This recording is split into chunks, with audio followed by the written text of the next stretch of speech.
Монголын болон бус тохиолдлуудаас өндөр байна. Санаасургүйгээр ямар ч шийдвэр хүмүүс тасaalна. За үүнтэйгээ холбоотойгоор нийслэлийн онцгой комиссын болоод дүүргийн онцгой комиссын шуургай штабууд байгуулагдаж ажиллаж байна. За энэхээ хүрээнд бол манай онцгой комиссаас дүүргийн одоо гэр оролт үхий хороод одоо галаа явлаас урьдчилан сэргийлэх, угаарын хордлогоос урьдчилан сэргийлэх нэгдсэн арга хэмжээ буюу одоо сэргийллийн сэрэмжлийн аяныг бол зохион байгуулж байна. Тэгээд та бүхний өмнө хамуул дүүргийн засаг дарга бөгөөд онцгой комиссын дарга цэрэн даргыг өрье. За бүгдэнд нь өглөөний мэндэгшүүлье. За өглөө хурж ирээд бэлэн байдлаа хангаад бүгдээрээ ирсэн тас талархаж байна. За энэ ажил бол тийм юу биш ажил. Бидний хэр сайн ажиллагаа шалтгаалаад хүний амнаас шалтгаалж байгаа. Сүүлийн жилүүдэд ялангуяа энэ угаарын хордлоготой холбоотой хордсон, хүн амнаасаа алдсан ийм тохиолдлууд бол ихсэж байна.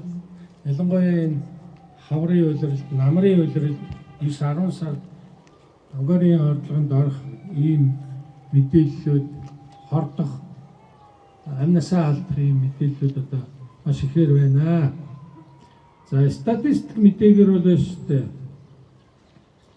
9-р сарын байдлаар 49 айл өрх 152 иргэн угаарын хордлогонд хордсон байна. Тийм учраас бид нар бас анхаарах ёстой энэ ажлууд та бүхэн одоо төр гэдэг байдаг бол бид нар бас энийг иргэндээ бас энийг зөв ойлгуулж хянамгай шаламгай ба өөрсдийнхээ аюул ослоос сэрэмжлэх ийм одоо шаардлага үүсэж байгаа. За одоо нийслэлийн хэмжээнд бол 3 төрлийн түлш төлж байгаа. Та бүхэн мэдж байгаа. Нэгдүгээр одоо газ, за энэ Баянгол дүүрэг, Сонгон айрхан дүүрэг, Чингэлтэй дүүргэд одоо газын энэ төлөвийн хэлбэрт орж байгаа. За бусад дүүргүүд бол нэгдүгээрт нь одоо хуучнаар бол хуучин одоо шахмал түлш уу митлэн гэж яриад байгаа. За тэгээд коксцэн гэж байгаа.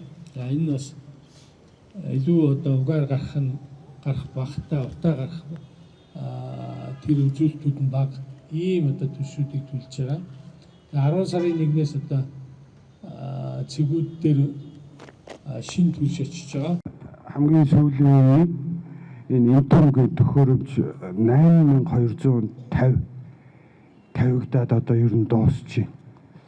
Бидний төлөвлөгөөр бол бүх хаан уулынхаа бүх өрхөөдөд энэ 12 сарын 31-нд он гарахад тэрнээс өмнө хаан уул дүүргийн бүх өрхүүдээр тавих төлөвлөгөөтэй ажиллаж байна. Ер нь бол одоогийн байдлаар 8250 тавигдсан байгаа.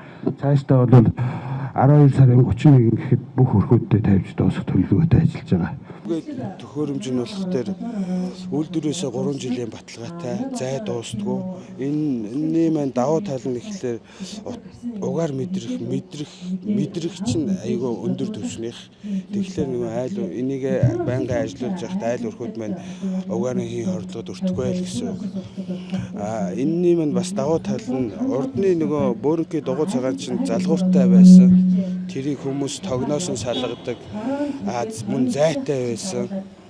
Тэгээд зай дуустдаг. Одоо энэ төхөөрөмжийн маань давуу тал болох дээр нэгдүгээрт мэдрэх төвшин өндөр байх нь, хоёрдугаарт тогноос салгахгүй байх нь, гуравдугаарт зай дуусахгүй байх нь. Ингээд зай та бүхэн ингээд харж байвал заавалчгүй энэ шүрүүпээр нь тайлж иж зай сольдог учраас ер нь айлууд бол энэгээр нь л унтраачгүй болвол ер нь бол айл өрхүүдийн маань эрсдлээс бүрэн хамгаална. Энэ мэдрэх төвшин бол маш өндөр. Хамгийн сүүлийн үеийн төхөөрөмж байгаа юм. Одоо хэдэн ширхэг тараа? Хаан уул дүүргийн хэмжээнд нийт одоогоор 8250 төхөөрөмж тараагдсан байгаа. 12 сарын 31 гэхэд хаан уул дүүргийнхаа бүх иргэдэд тавьж дуусгах төлөвлөгөөтэй байна. Бүх өрхүүдтэй. Тийм төлөвлөгөөтэй ажиллаж байна. Хогныг албачлаад байна. Би сайжруулсан түлш хэрэглэгчдэд үйлчлэгтэй үе хаан уул дүүрэг хариуцсан мэрэгчлэлтэн ган тулга гэж юм байна. Би одоо 6 дахь жилдээ ажиллаж байна. Авир мэдэн ган тулга. Тэгэхээр өнөөдрийн арга хэмжээнд маань одоо бас ямар хороод оролцож байна? Өнөөдрийн арга хэмжээний бас шарт бүгд ямар мэдээллийг бас хүргэж байна? Ер нь одоо ингээд мэдээлэлтэй байсаар энэ хөө одоо угаарын хий орлогоос эргэлэх боломж өгдөг шүү дээ. За өнөөдрийн арга хэмжээ нийслэлийн засаг даргын орлогчийн баталсан удирдамж, дүүргийн засаг даргын баталсан захирамжийн дагуу за нэгдсэн арга хэмжээ явагдаж байна. Галтүмрийн аюул болон угаарын орлогоос өрсөн сэргийлэх нэгдсэн арга хэмжээ маань явагдаж байна. За өнөөдрийн нээлтийн арга хэмжээнд бол за дүүргийн гэр хороолт бүхий буюу 4, 5, 6, 7, 8, 9, 10, 12, 13, 14, 16, 23 дугаар хорооны за хэсгийн ахлагч, зохион байгуулагч засаг дарга нар болон за түлш хэрэглэгчид үйлчлэх төвийн ажилтан албаагч нар маань хамраглаа.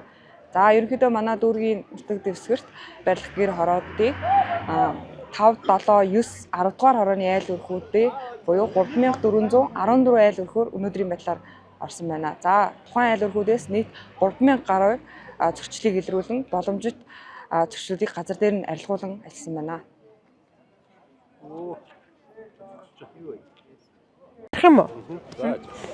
За ингээд одоо хөл төрөний үйлрэлт угаарын хий орлого бол нэмэгддэг. Ялангуяа гэр хороолттой айлхуудын хувьд бол хорооны зүгээс өнөөдөр ийхүү бас мэдээллийг авч сургалтанд хамрагдаж байна. Өнөөдрөөр бас ямар мэдээллийг авч иргэдэд хандаад бас юу гэж бас сэрэмжлүүлэг хүргэмээр байна. За өнөөдөр бол галгаа бүхий гэр хорооллын айл өрхүүдтэй хороодын албан хаагчид энэ өнөөдрийн сургалт мэдээллээс бол 5 төлс угаарын хий хордлогоос сэргийлэх арга хэмжээний өмнө нь явсан дүгнэлт онцгой байдлын хилцтэй айл өрхүүдээр явсан одоо дүгнэлт анхаарах зүйлийн талаар бид нар бол одоо мэдээллийг авлаа.